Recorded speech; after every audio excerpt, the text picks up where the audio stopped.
Now Jesus, in this story, this parable that he tells, he tells the story of a man who has a great harvest and who makes a business decision that in the face of this great harvest, he's going to build some bigger barns. He's going to tear down his old barns, build some bigger barns, and then be able to store that harvest. And he says to himself, the man does in the story, don't worry. Take it easy. You have stored up many good things for yourself. Be merry, take life, eat, drink, and be merry, take life easy.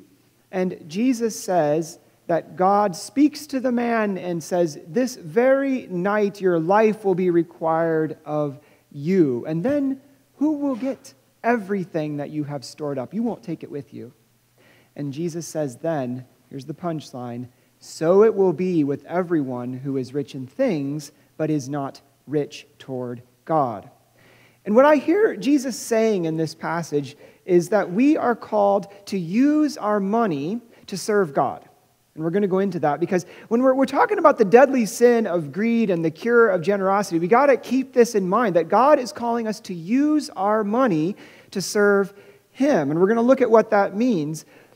But greed is a hard one, folks, for me, for all of us. I mean, greed is this deadly sin that too easily can permeate our lives. It's what Thomas Aquinas, the great theologian from the Middle Ages, defines as the excessive love or desire for money or any possession that money can buy. So greed is loving money too much and loving everything that you can buy with money, which is not always tangible, right? There's some other things that come along with money, including a sense of pride that we have the money that we have.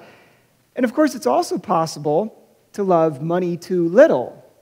If you think about this a little bit, it's also possible to not care about what money represents and just to kind of fritter it away fecklessly on bubble gum and cupcakes and lottery tickets. But for most of us, the problem is loving money too much. And why not? I mean, money is just so useful, right? It gets us what we need. And just try going to the grocery store with no money.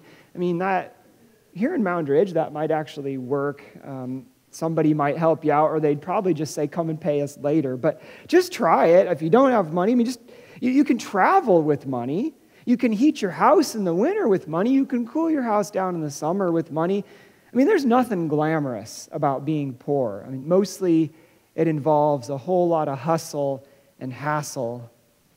But we've got to pay close attention to what Jesus says here in this passage, because he's not really saying we're going to be better off with nothing.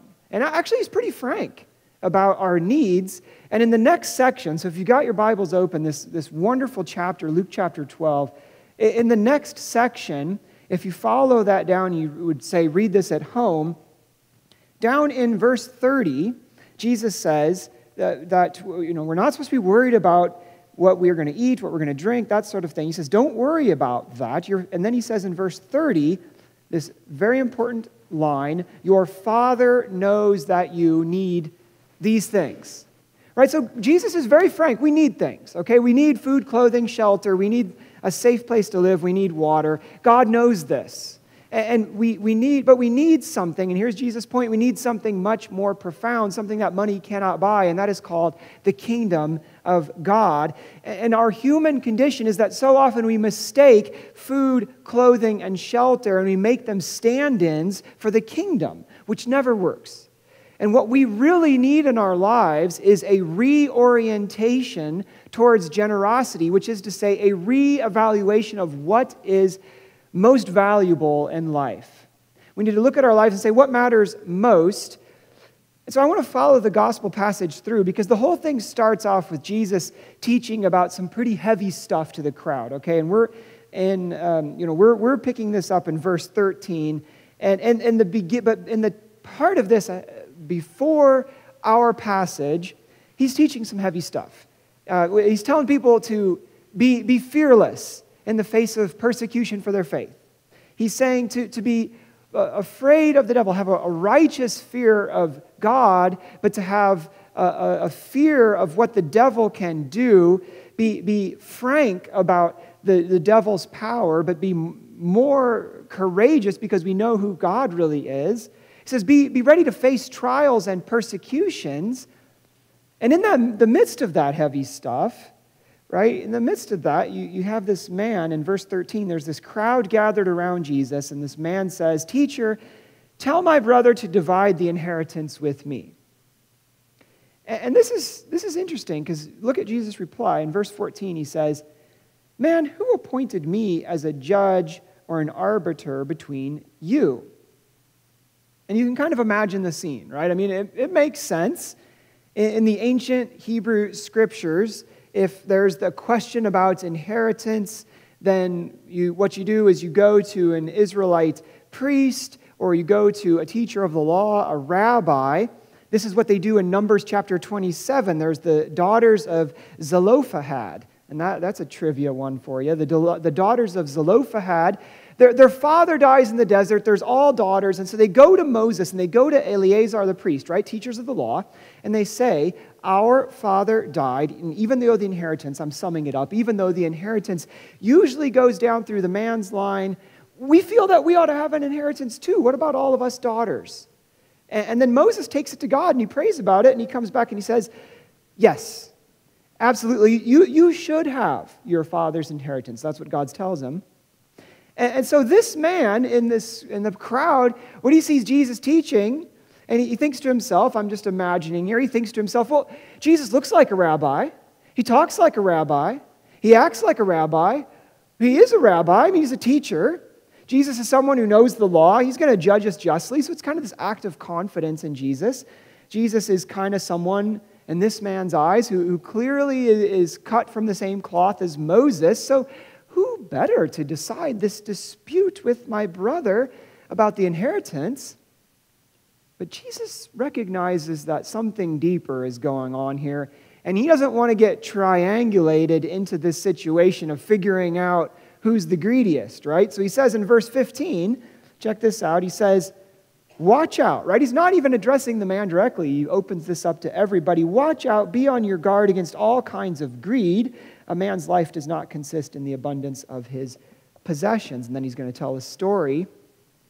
And I don't think that he's saying that there are many different kinds of greed, right? He says, watch out for all kinds of greed.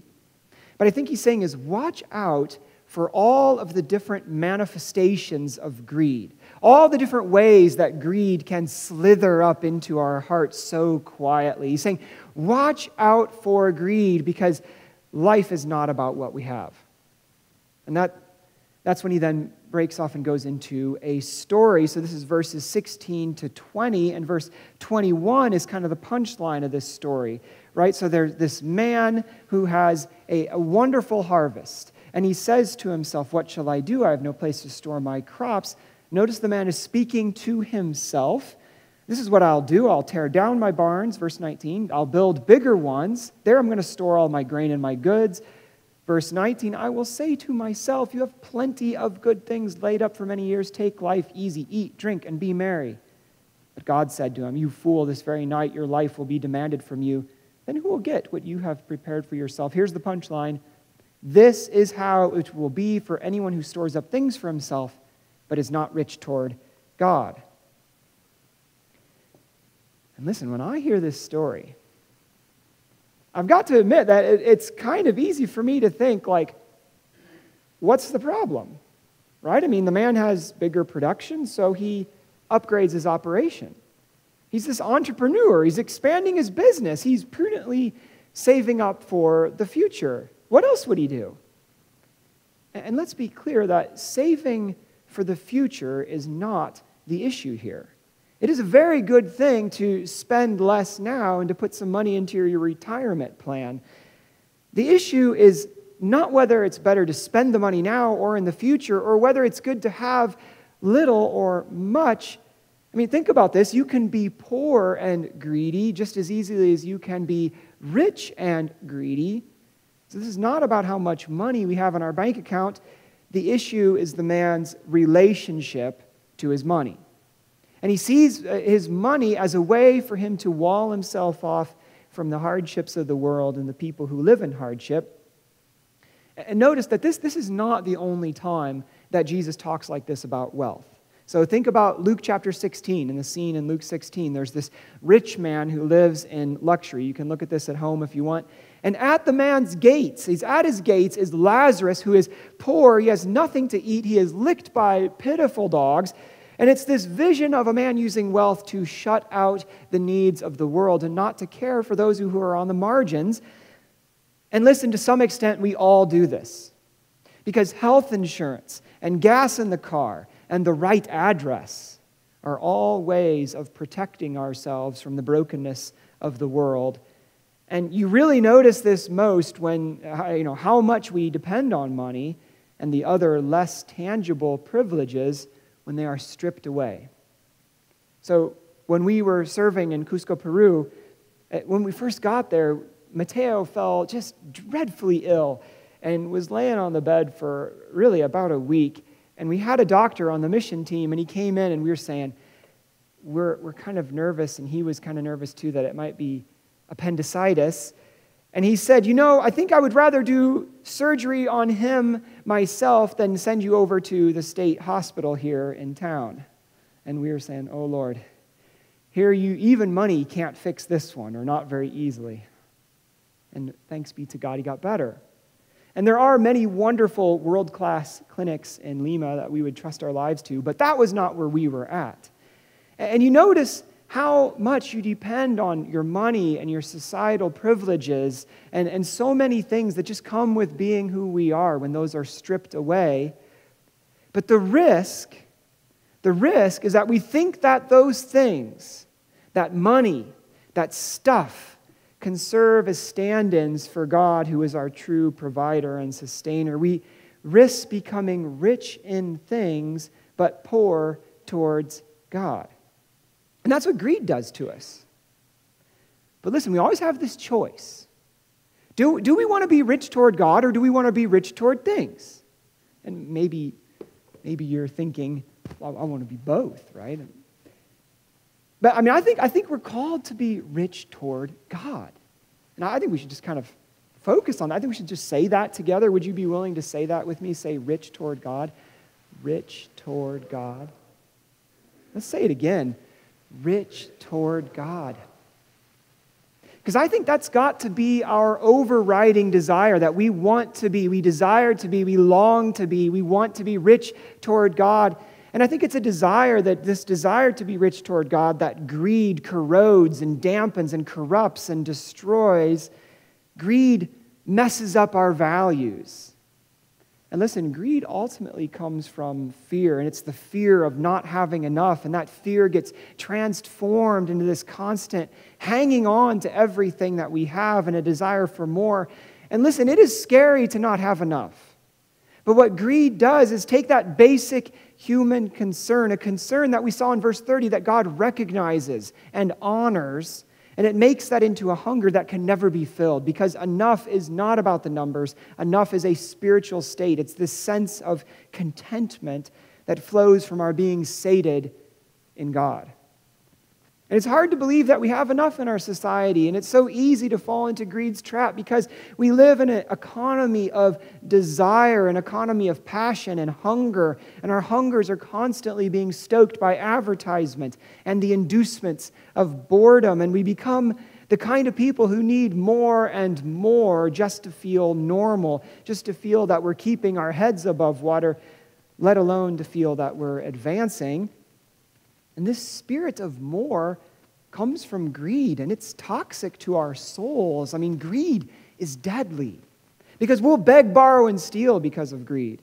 We'll inflate our resumes. We'll totally lose any balance between work and family. And we recognize pretty easily the worst cases of greed, the Enron robber barons and the politicians caught with wads of Ben Franklins in their freezer. But all too easily, we overlook the garden variety that vines its way up into our souls and globs up our capacity for goodness and grace. We lose our desire to grow in richness toward God because our values get distorted by greed. And listen, this is why the Scriptures warn us so fervently to beware of greed. In the Old Testament, God's anger was kindled towards Israel because of their greed. He said through the prophet Jeremiah, "Your eyes and heart are only on your greed, for shedding innocent blood and for practicing oppression and violence." And Jesus said, "Out of men's heart come evil thoughts, sexual immorality, theft, murder, adultery, greed, wickedness, deceit, licentiousness, envy, slander, pride, folly."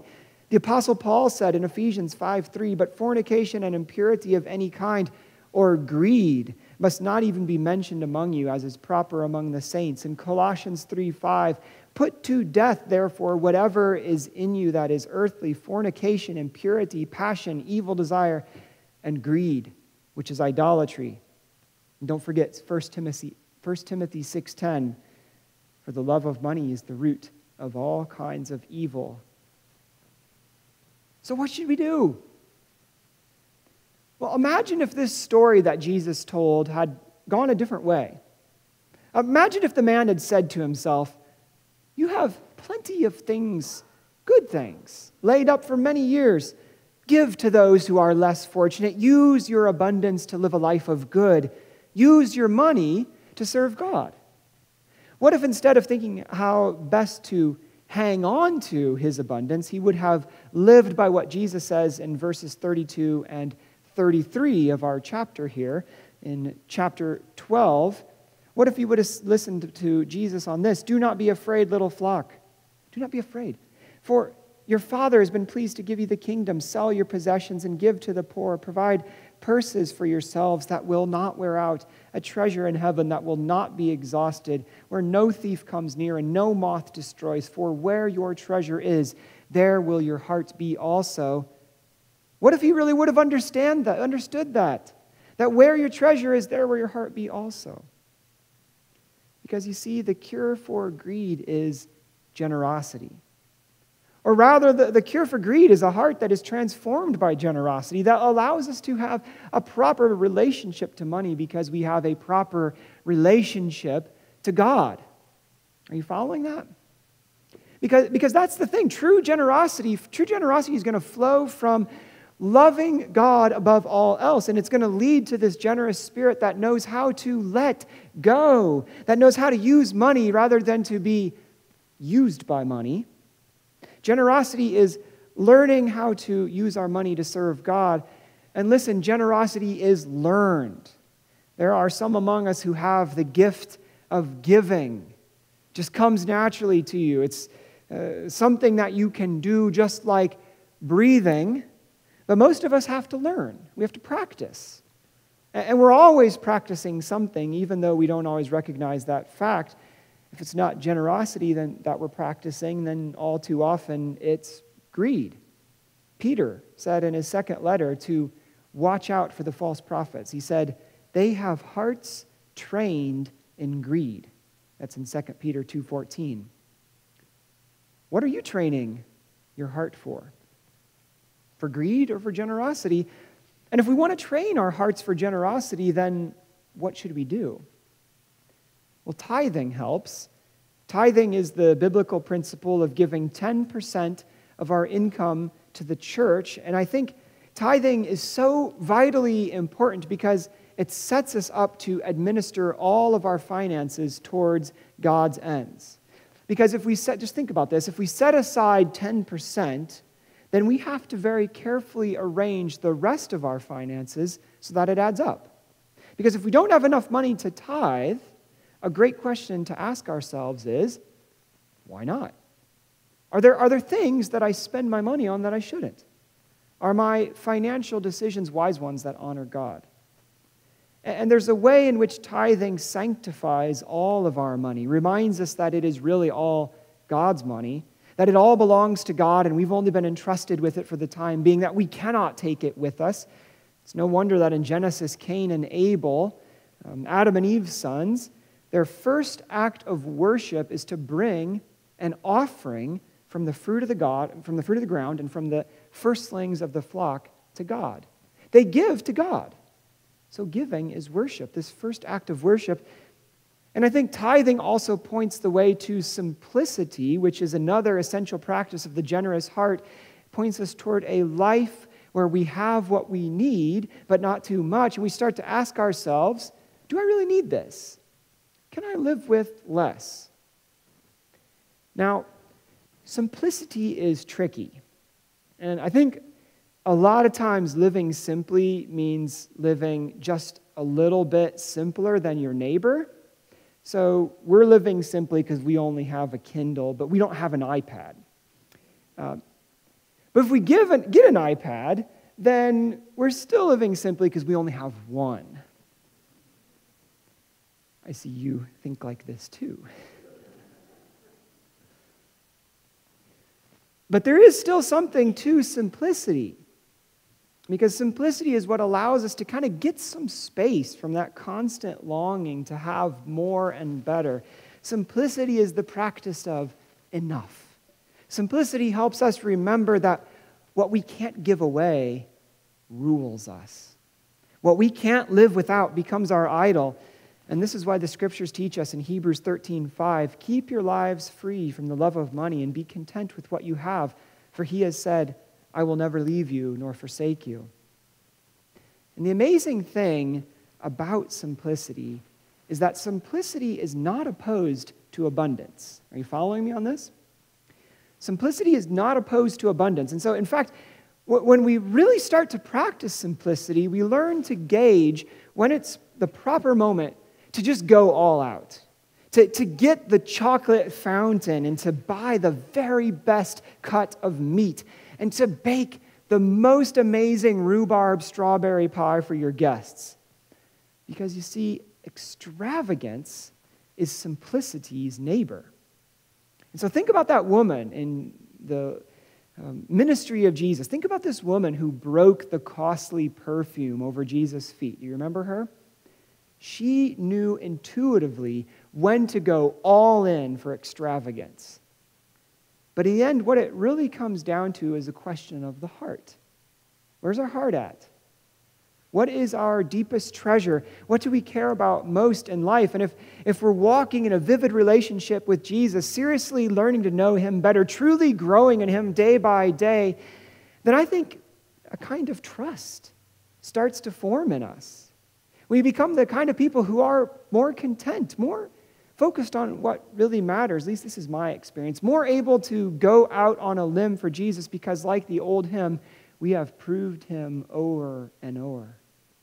We're called to cultivate a great-hearted generosity that looks like Jesus' own generosity. We're imitating Christ, who, though he was rich, yet for our sakes became poor, so that by his poverty we might become rich, who said, seek ye first the kingdom of God, and all these things will be added unto you.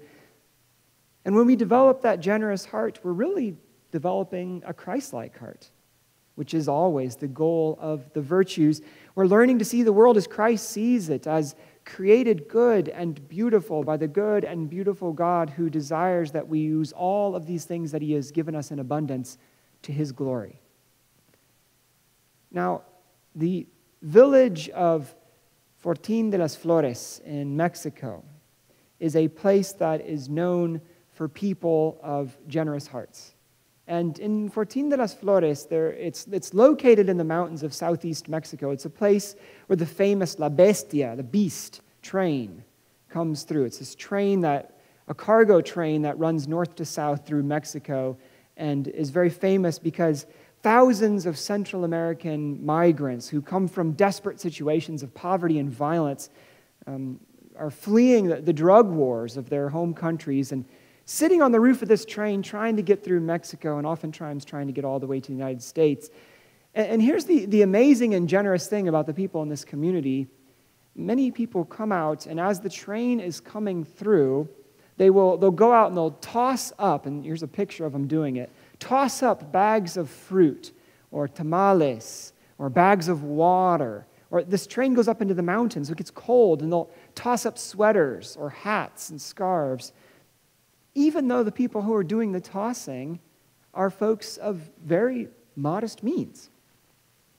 Writer Amy Frickholm interviewed some families in Fortín de las Flores, and she said this, I asked them how they could afford to give to the migrants day after day, year after year. And a young woman in the town looked at me, a little puzzled, and said, "Right now we're eating. When we are finished, we will still have a little left over. That we can pass along." People in Fortín de las Flores talk not about giving away the food, but about passing it along, as if the food did not belong to them in the first place.